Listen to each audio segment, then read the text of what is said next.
একসময় টলিউডের আলো ঝলমলে দুনিয়ায় নিয়মিত মুখ ছিলেন সায়ন্তিকা ব্যানার্জি। আওয়ারা থেকে অভিমান একাধিক বাণিজ্যিক ছবিতে নিজের আলাদা জায়গা তৈরি করেছিলেন তিনি।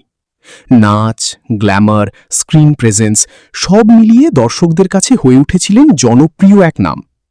কিন্তু সময়ের সঙ্গে বদলেছে তার পথ চলা। গত কয়েক বছরে সিনেমার পর্দা থেকে অনেকটাই সরে এসে তিনি পুরোপুরি মন দিয়েছেন রাজনীতিতে। জনসংযোগ, মিটিং, প্রচার এই নতুন জীবনে নিজেকে মানিয়ে নিয়েছেন তিনি। আর ঠিক এই সময়েই সামনে আসে তার আর্থিক অবস্থার খুঁটিনাটি। নির্বাচনে প্রার্থী হওয়ার পর জমা দেওয়া হলফনামা থেকেই মিলেছে সেই তথ্য। আর সেখানেই ধরা পড়েছে এক অন্য বাস্তব ছবি।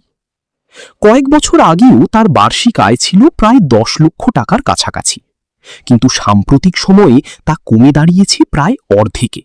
অর্থাৎ সিনেমা থেকে দূরে সরে যাওয়ার প্রভাব সরাসরি পড়েছে তার আয়ের ওপর। ব্যাংকে একাধিক অ্যাকাউন্ট থাকলেও তাতে খুব বড় অঙ্কের টাকা জমা নেই। হাতে নগদ রয়েছে মাত্র প্রায় 30,000 টাকা, যা অনেকের কাছেই বেশ চমকপ্রদ।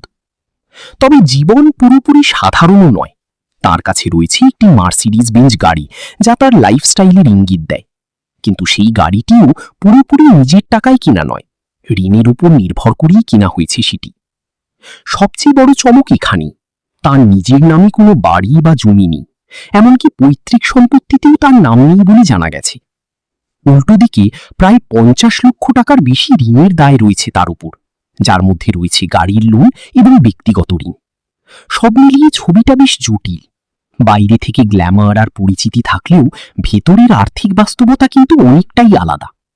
তাহলে প্রশ্ন উঠছে, নায়িকা থেকে নেত্রী হওয়ার এই যাত্রায় সায়ন্তিকার জীবন কি সত্যিই আরও স্থিতিশীল হয়েছে, নাকি বদলেছে শুধু তার চেহারা?